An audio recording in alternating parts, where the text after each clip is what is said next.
Komposisi kimia dalam darah. Darah terdiri dari dua komponen utama, plasma darah dan sel-sel darah. Plasma darah adalah komponen penyusun darah yang paling banyak. Sebesar 55% bagian darah adalah plasma darah. Plasma darah. Plasma darah merupakan cairan kekuningan yang tersusun dari 90% air, 8% protein, albumin, globumin, fibrinogen, serta 0,9% mineral, oksigen, enzim antigen, dan bahan organik lainnya. Albumin pada plasma darah berfungsi untuk memelihara tekanan osmotik, sementara globumin membentuk zat antibodi. Di sisi lain, fibrinogen berperan penting dalam proses pembekuan darah.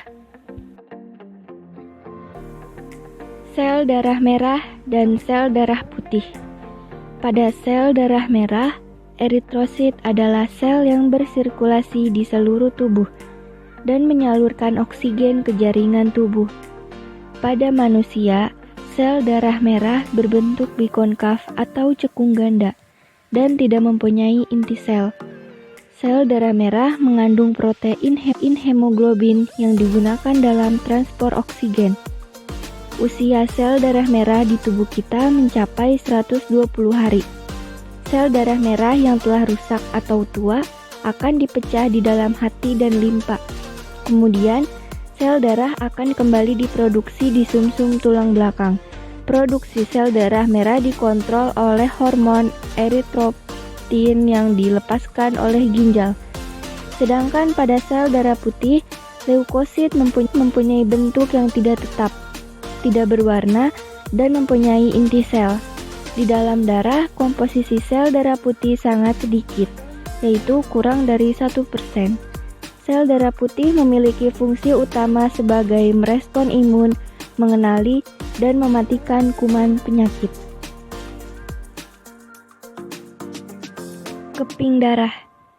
Keping darah atau trombosit adalah fragmen sel yang terlibat dalam pembekuan darah. Bentuknya tidak teratur, tidak mempunyai inti sel, serta berukuran lebih kecil dibandingkan sel darah. Sayangnya, trombosit hanya berumur 8 hari sebelum akhirnya dirombak di sumsum merah. Fungsi darah dan sistem imun. Fungsi darah dalam tubuh. Pertama, alat transportasi.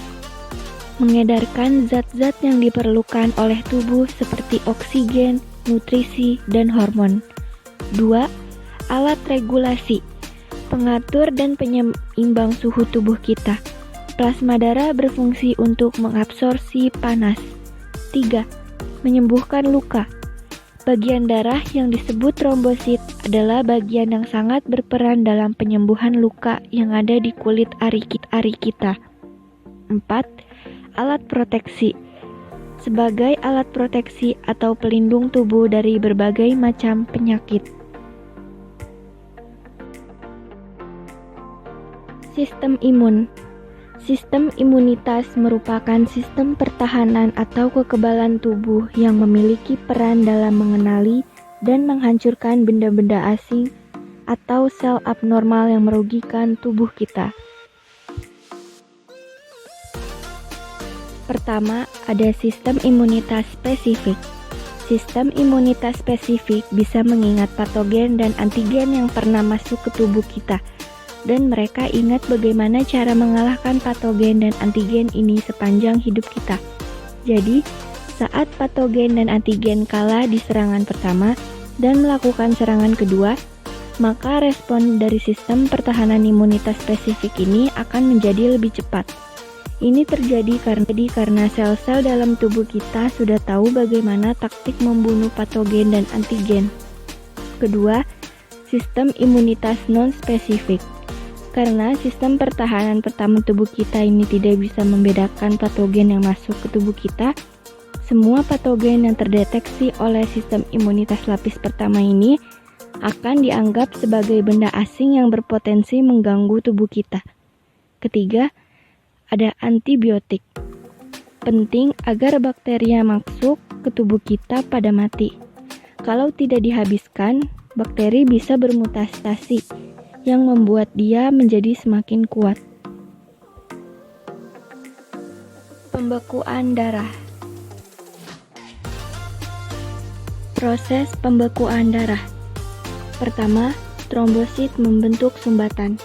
Trombosit bereaksi ketika pembuluh darah rusak atau ada luka, menempel pada dinding daerah yang luka dan membentuk sumbatan.